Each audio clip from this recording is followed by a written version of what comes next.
Gracias por estar aquí, Nazarre. No, gracias por invitarme. Nos imaginamos que para ustedes es una situación polémica y una situación con la que tienen que lidiar más a cotidiano de lo que les gustaría, ¿no? Sí, pero para eso teóricamente estamos preparados. Para eso están teóricamente preparados. Ya nos vamos a meter en qué es lo que pasa o qué es lo que pudo haber pasado con estos hombres que terminaron agrediendo a este joven. Yo le propongo primero compartir el testimonio del joven. Hemos tenido la oportunidad exclusiva de hablar con QM Noticias. Lo escuchamos a él y después seguimos hablando, ¿le parece? Bueno. En este caso fuimos a este boliche que no conocemos bien y quedamos en salir y encontrarnos ahí. Fuimos, estábamos en la cola. Uno de nuestros compañeros que no los dejaban entrar, supuestamente uno de los compañeros de nosotros no lo dejaban entrar por no tener camisa. Al muchacho no lo rechazaron, le quisieron pegar uno de los patobicas y como él salió corriendo, yo quedé en la cola como para entrar y como yo lo conocía, los patobicas me entraron a pegar a mí. Me cruzaron hasta enfrente, del lado de enfrente, me siguieron pegando hasta que me desmayé. Y de ahí me socorrió un patrullero y un Peugeot 206 que bajaron 2 o 3 chicos que me socorrieron también y me trajeron acá al hospital Rossi. Inconsciente. Bueno, ahora me estoy haciendo atender porque me duele un poco bastante el cuerpo, tengo una fractura en el cráneo, este cuello me lo tengo que usar por 25 días más o menos, por atrás de la columna. Y ahora el desvío que me están viendo en el ojo. Me pegaron más porque yo era amigo del otro, o sea, me agarraban de los pelos y me levantaban así y me decían llama a tu amigo y me pegaban, pero yo no tenía nada que ver en eso. Supuestamente la denuncia está hecha, pero todavía no sé nada. Cuando salga de acá voy a seguir para que todo sea como tiene que ser, para que estén, aunque sea, no sé, que le hagan algo, porque yo no fui a pegarle a nadie y no tuve intenciones de hacer daño a nadie, porque yo no estaba en la cola nada más, no entré al boliche directamente, yo no entré a ningún lado, no entré directamente. Al pegarme me sacaron algunas pertenencias, los mismos patobicas. O sea, el celular se me ha caído y me han llevado las cosas, nada más. La actividad en la provincia de Buenos Aires está regulada desde el año 2008 como adhesión a una ley nacional anterior. Es decir, existe también a instancias de esa adhesión y de esa regulación el sindicato que dirige Nazarre, quien está aquí con nosotros. Yo lo escuchaba recién a este joven, a Leandro, contar algunos de los detalles y la verdad es que lo que surge y uno termina pensando, Nazarre, es que independientemente de cualquier cosa que este chico hubiera hecho, no hay nada que pueda justificar esta golpiza, ¿no? Me imagino que ustedes piensan lo mismo. Ni hablar, de hecho trabajamos para eso. Y me hace acordar mucho quizás se acuerdan ustedes, en el 2006 muere en un boliche que se llamaba justamente La Casona en Lanús, Martín Castellucci. Y muere más o menos de la misma manera, por defender a un amigo que estaba siendo discriminado, le pega un patovica, ese es patovica, luego si quieren hablamos, la diferencia entre, yo siempre digo, los patovicas actúan de esta manera y después los otros somos trabajadores. De hecho yo me he solventado los estudios, vivo de la actividad, por lo tanto uno es un trabajador y la ley que vos comentaste es una propuesta nuestra, del gremio, los trabajadores, lo mismo que la capacitación. Claro. Antes no había nada, lamentablemente en 2005 habíamos hecho la propuesta, 2006 muere Martín Castellucci y acelera todo este proceso. Exactamente. Sí, Omar Castellucci, su papá, es un arduo defensor de todas estas cuestiones y un hombre que ha llevado además a la justicia el nombre de su hijo y creo que ha logrado bastantes cosas, pero de todas maneras estas cosas siguen pasando. La pregunta, Nazarre, en este caso tiene que ver con ¿quién tiene la responsabilidad? Porque individual y personalmente uno puede pensar que la responsabilidad es de quién o quiénes hayan golpeado a este joven. Pero por otro lado está la responsabilidad de los dueños del boliche, que son los que contratan a este servicio o a esta gente que no sabemos si tiene o no habilitación para hacerlo. En realidad son tres los responsables directos. El primero, el trabajador, o el patovica que actúa de esta manera, porque la ley tiene limitaciones. Y aparte lo fundamental es que entiendan que hay que cuidar a las personas, no justamente lastimarlas o agredirlas o hacerle algún daño. Luego el bolichero, ni hablar, que también tiene la obligación de acuerdo a la ley a contratar personal habilitado y por otra el Estado. También acá tiene que haber más controles y lo que te decía, hoy con vos no hablé con otro compañero tuyo y le decía que faltan sanciones. La responsable es la Secretaría de Derechos Humanos. Si bien la autoridad de aplicación es compartida con el Ministerio de Seguridad. El Ministerio de Seguridad habilita e inspecciona, pero la Secretaría de Derechos Humanos es la que debe sancionar. Y las sanciones no son del todo contundentes y creo que solamente en 7 años, desde 2009 que está reglamentada la ley, es decir, que estamos hablando de 6 años, apenas se han sancionado o se han emitido, creo, 100 sanciones. ¿Y las sanciones en qué consisten? Porque usted dice son sanciones... Las sanciones son importantes, va desde un monto de dinero hasta, llegado el caso, si se pide la intervención de la justicia del municipio, la clausura del boliche.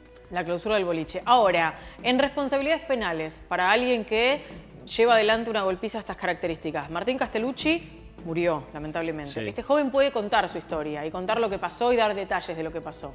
¿Cuál es el castigo penal, en este caso, para el responsable directo? No, sí, lo que prevé el Código Penal, pero en el caso de Martín Castellucci está detenido todavía. Está condenado, ahora creo que se morigeró un poco la pena, pero tenía 15 años de condena. Y en este caso le va a caber, de acuerdo al Código Penal, lesiones graves, no sé la contundencia por lo que se ve, si tiene fractura de cráneo, hay lesiones graves. Obviamente va a haber un juicio, va a haber denuncia penal.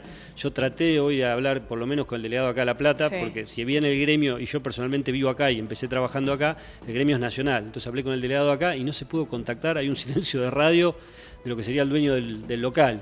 Nosotros lo conocemos, hay gente habilitada, no hay algunos trabajadores que están en blanco y otros no, por lo tanto él me dijo que había tomado intervención la Secretaría de Derechos Humanos y Seguridad, así que mañana habrá que hacer alguna llamada para ver cómo está la situación. Seguramente a nosotros nos preocupa ese va a tema. haber algún tipo de sanción. Sí, me imagino que sí, que les debe preocupar, porque además ustedes como representantes de los trabajadores, y después de responder a entrenamientos, a tener todo bajo regla, a estar controlados y a posibles sanciones, cuando ocurren estas cosas, si usted me dice, tienen contratadas a personas que no están dentro del marco de la ley, claramente son los bolicheros o los dueños de los boliches los que están cometiendo la primera de las infracciones.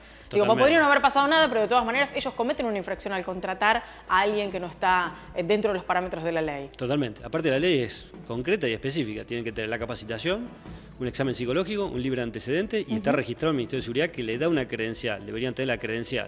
¿Cómo es la capacitación? La capacitación es muy interesante. En seguridad. Mirá, primero es un curso, es innovador, es un curso que no se había hecho nunca ni se hace en ningún lugar de Latinoamérica. Es un curso que dura 240 horas, es de formación profesional, es decir, formación en oficio. Y de hecho tiene una titulación oficial, porque la Dirección de Cultura y Educación de la Provincia de Buenos Aires es la que otorga el certificado a través de un centro de formación, cuyo primer director fue Oscar Castellucci. El centro de formación es del sindicato conveniado con la Provincia de Buenos Aires y el curso es gratuito. Y los contenidos son desde técnica de neutralización de agresiones físicas, primer auxilio obviamente, seguridad contra siniestros, pero lo bueno es que también agrega contenido como por ejemplo comunicación no violenta, donde se le enseña al trabajador a decir determinadas cosas de manera de no ser violento al expresarla, ¿no? De que no cause violencia. Claro. Como para no generar que del otro lado pueda haber una agresión que por sea ejemplo, respondida. Para ir a un ejemplo práctico, yo te puedo decir a vos sos una inútil. Si te lo digo así, te vas a enojar y me vas a decir, ¿por qué me tratás de esta manera? Ahora si te digo, mira, resulta que no reuní las condiciones para hacer este trabajo, te lo estoy diciendo de otra manera y quizás no hiriéndote tanto los sentimientos como si lo haría de la primera forma.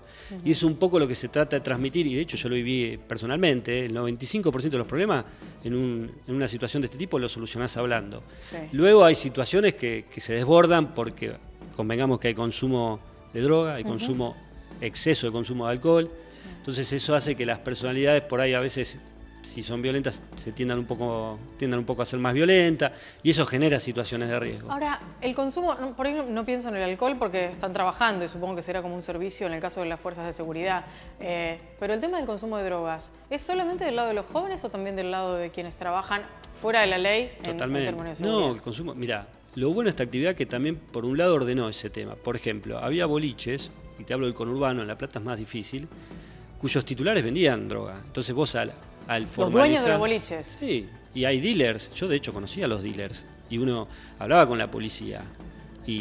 Pero obviamente no depende de uno, ya es la fuerza pública la que tiene que intervenir, ¿no? El Estado. ¿Y en qué términos se involucra alguien que trabaja, no sé si ahora regulados, pero digo en su momento, cuando no había esta regulación? Eso es lo que te iba a decir. Y a veces eran el grupo de choque de los custodios de los dealers, el grupo de choque del dueño de boliche que vendía. Que en lugar de cuidar a la gente. Totalmente. Por eso con el registro eso se transparentó un poco y se formalizó la actividad, que antes era informal. Justo vos me comentabas que conocías a la masa. Y antes también hasta se buscaba eso, un físico enorme y condiciones boxísticas. ¿Por qué? Porque en realidad se creía que con esas condiciones de un trabajador se solucionaba el problema y en realidad se estaba agravando. Si vos contratás a un experto boxeador para que solucione un problema que quizás es una discusión entre dos personas borrachas, por llamarlo Claro, de esta manera, claro. o alcoholizada, en realidad estás agravando el tema. Claro. Por eso lo profesionalizamos, bajamos. Lo importante es cuidar a las personas y reducir la escalada de la violencia. Esto es real, ¿eh? Claro. Que en la práctica Igualmente, hagamos una salvedad diciendo que estábamos hablando del quien fue el personaje La Masa en esta lucha libre y demás, que es una excelente persona y, digamos, más allá de su tamaño y de su físico, lejos está de él cualquier cuestión de violencia de estas características. Totalmente. Pero digo, como lo trajiste a colación, vale bien la aclaración. Es interesante todo esto que se plantea y me imagino que para ustedes debe ser una enorme preocupación, porque así como están estos individuos que claramente trabajan con violencia y probablemente exacerbados por algunas otras cuestiones o porque a lo mejor tienen otros intereses, también están ustedes que tienen una regulación, un control y demás. ¿Cómo los perjudica en términos de su trabajo que pasen estas cosas? Y nos desprestigia por un lado, ni hablar, nos causa problemas porque obviamente otros bolicheros y otros trabajadores dicen, che, yo cumplo la regla, me habilito, hago el examen y acá no. Entonces lo mismo. Por lo tanto desordena todo el sistema que estamos tratando de ordenar hace rato, ¿no? A partir del 2006 con las propuestas nuestras, habiendo la ley, habiendo una capacitación. Entonces todo esto y también sobre todo causa, lo que más nos preocupa a nosotros, que causa daños en las personas. Y eso es lo que queremos evitar. Porque no creo que ningún trabajador quiera terminar de esta manera, porque cualquier pelea, por más preparado que estés, te tensiona. Entonces terminás a las 10 de la mañana, terminás a las 9 en tu casa o a las 2 de la tarde declarando una comisaría, reunido con el dueño del boliche diciendo, che, ¿qué pasó? Explicando, por qué se le fue las manos. Desordena todo el sistema y la verdad no le conviene a nadie, creo. El control termina siendo un descontrol. Exactamente. Nazarre, pensaba si hay estadísticas, no sé si existen, pero digo, con anterioridad al ejercicio de la ley, a que se esté regulando toda esta cuestión y este trabajo, en términos de ¿cuánto ha solucionado el hecho de que tengan que tener la habilitación y no tener antecedentes penales y demás respecto de lo que ocurría antes? Buena pregunta esa. Había estadística. De hecho, estábamos alrededor de por lo menos un caso de violencia, y te hablo de violencia importante, por mes, antes del 2008, 2009. Hoy se ha reducido muchísimo y afortunadamente no hemos tenido que lamentar ninguna muerte, por lo menos en el término de este año, en ningún boliche, ¿no? Y yo creo que si lo retrotraemos un poco más, estamos muchísimo mejor. ¿Quedan cosas por hacer? Sí, muchísimo. Y, por ejemplo, nosotros tenemos una estadística que todos los que han hecho el curso y están trabajando, ninguno tuvo una denuncia penal. Por lo tanto, ayuda un poco el curso. No digo que sea la solución y que todos los trabajadores van a actuar de la misma manera, pero ya el hecho, mirá, hablando un poco relacionado a lo que hablábamos hace un ratito, de sacarlo al trabajador del anonimato, porque no solo lo registra laboralmente, sino el Ministerio de Seguridad, hace que todos se cuiden un poco más. Y nosotros también estamos en la obligación y debemos hacerlo para salvaguardar al trabajador y nosotros como institución de que eso se cumpla. Si no, seríamos contradictorios con nosotros mismos. No, por supuesto, porque además estamos hablando en contexto de nocturnidad, como decíamos recién, de alcohol, de consumo de drogas. Digo, hay una característica de exacerbación de la violencia que, digamos, no se puede justificar de ninguna manera, pero puede hacer que algunas personas, justamente por su personalidad, puedan a lo mejor tener determinadas reacciones no esperadas. Digo, totalmente, sabiendo que están vigilados y demás, aparte muchos estimulantes, cuidado. vos mencionaste algunos. La música es un estimulante, el alcohol, la droga, como dijimos, y también el encuentro de distintas personas provenientes de distintos estratos sociales, con diferentes intereses y características a la noche, más la improvisación de algunos trabajadores y empresarios también, eso hace un cóctel explosivo. Al menor roce explota, y lamentablemente cuando explota hay una persona, como en este caso, que termina lesionada, ¿no? Hablábamos de las autoridades de aplicación, hablábamos del Ministerio de Seguridad en el caso de la provincia de Buenos Aires. El Ministerio de Seguridad es el que tiene que hacer los controles y chequear si los trabajadores están registrados, si hicieron el curso correspondiente, etcétera, etcétera. Pero la aplicación de las sanciones es por parte, decía usted, del Ministerio de Desarrollo, de la Secretaría de Derechos Humanos. Exactamente. ¿Qué está fallando para que algunos lugares todavía tengan trabajadores no registrados? Y fallan mucho las cosas del sistema. En primer lugar, calcula que en la provincia de Buenos Aires hay cerca de 550 locales bailables, C3 habilitados, tenés cerca de 8.000 bares y solamente contarás con 10 inspectores, como mucho, que aparte salen en pareja, es decir, faltan recursos, también recursos por parte del Ministerio de Seguridad, ¿no? Obviamente, a veces se pide, pasa en todos los órdenes, yo no digo que solamente el Ministerio de Seguridad sea el responsable, pero hay que hacer más controles. También tiene que hacer más sanciones, ahí la Secretaría es fundamental que aceite el mecanismo, yo creo que ahí se está fallando. Y de hecho nosotros insistimos y hasta hemos hecho un pedido de informe para que esto se acelere, porque el mejor ejemplo es ese, lamentablemente, hay que decirlo, a veces somos hijos del rigor, y si no se sanciona nadie cumple la ley, porque esto es muy sencillo. Un bolchero que dice, ¿para qué voy a cumplir si no me sancionan? ¿Para qué voy a hacer que los trabajadores se capaciten si no pasa nada. No pasa nada. Entonces, aquel que se capacita, obviamente se encarecen los costos en el transporte, en dedicarle tiempo el trabajador a la capacitación y la autoridad de aplicación, en este caso a veces la provincia, falla. ¿Y eso ha hecho mucho más la provincia de Buenos Aires que, qué sé yo, que la ciudad de Buenos Aires, pero nosotros insistimos, está bien, pero se puede mejorar. ¿Esa regulación implica también que están en blanco trabajando? ¿O no necesariamente? No. Eso depende del bolichero. No solo el bolichero, el Ministerio de Trabajo y de nosotros. Nosotros estamos haciendo todos los fines de semana inspecciones y hemos revertido esa situación en un grado importante. Nos falta muchísimo. Ejemplo, en 2008, la primera inspección importante que hizo el Ministerio de Trabajo de la Provincia de Buenos Aires, de 298 trabajadores, uno solo había en blanco. Escuchá bien, ¿eh? Uno solo. Y hoy estamos al orden, es decir, que estábamos más allá del 90% de trabajadores en negro. Está bien, la actividad recién surgía, se había sido quedada por la ley, no estaba profesionalizado el tema, no estaba ni formalizado siquiera. Hoy estamos por lo menos en trabajadores negros, estamos en un 50% más o menos, como sí, que no es un poco más. No es un buen panorama, pero es mucho totalmente, mejor que exactamente, nos falta muchísimo. Salimos a inspeccionar todos los fines de semana, pero no damos abasto.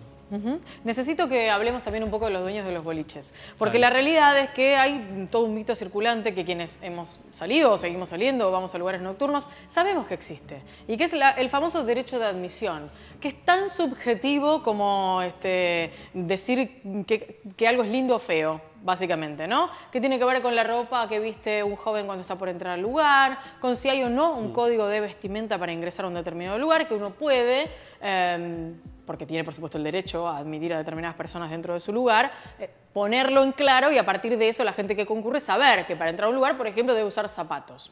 Lo que no implica que después haya violencia a la hora de decirle no entras.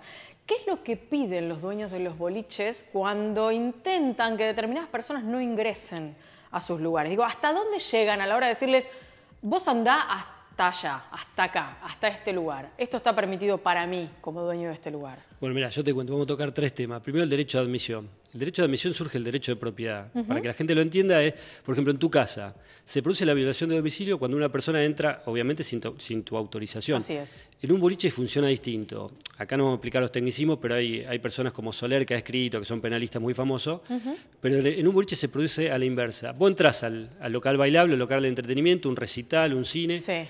Cuando el dueño del local te dice, mirá, tenés que irte y vos te resistís, ahí se produce la violación de domicilio. Bien.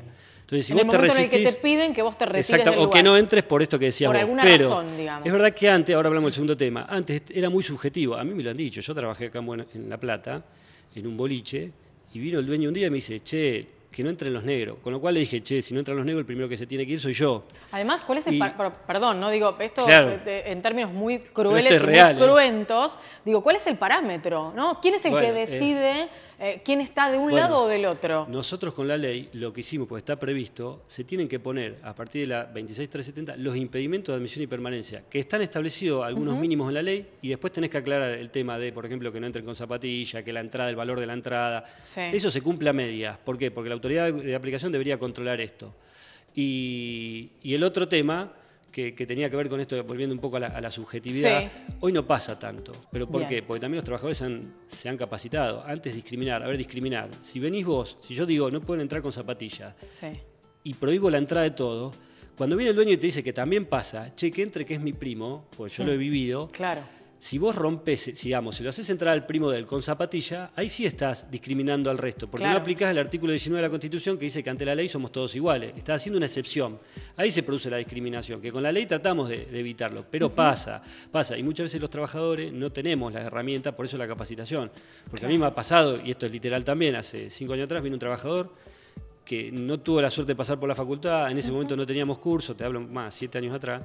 Me dice, che, a mí si viene el dueño, esto escuchalo porque es interesante, era gigante el compañero, y me dice, che, a mí si viene el dueño, me dice que fulano no puede pasar, y yo no lo dejo pasar, y después me dice que le pegue, ¿no le tengo que pegar?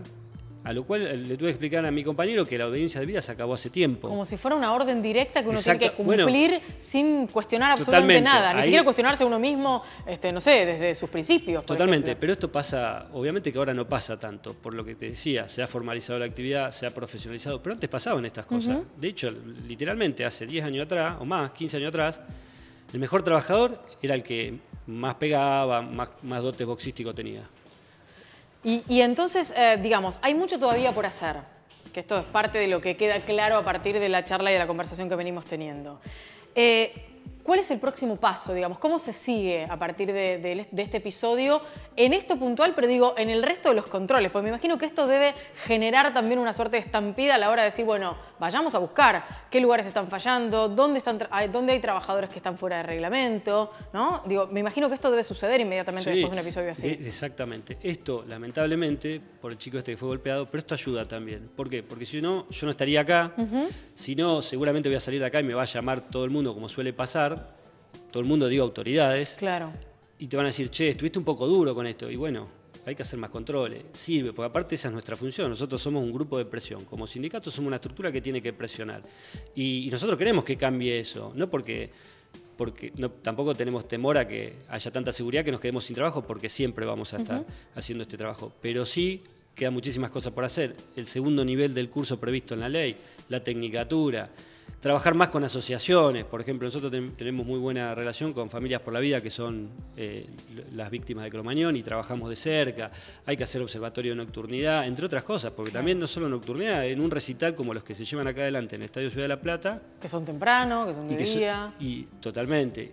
En los estadios de fútbol, de hecho, tu compañero hoy me preguntaba el tema de hace poco firmamos con Verón el primer curso de steward en Latinoamérica, que si bien lo exige la FIFA, no lo estaba haciendo nadie lo estaba haciendo. Y de hecho habíamos hecho algunas presentaciones en la AFA y tampoco lo había tomado el tema. Y ahora con esto, por lo menos los primeros steward en Argentina y en Latinoamérica de clubes locales va a ser estudiante. Leandro Nazarre, gracias por haber estado aquí, por habernos explicado estas cosas que a veces uno no termina de entender del todo, pero que empiezan a poner un panorama más blanco sobre negro acerca de dónde están los errores y cómo empezar a solucionarlos. La mejor manera es encontrarlos, no verlos. Gracias. No, gracias a ustedes por invitarme. Muchísimas gracias.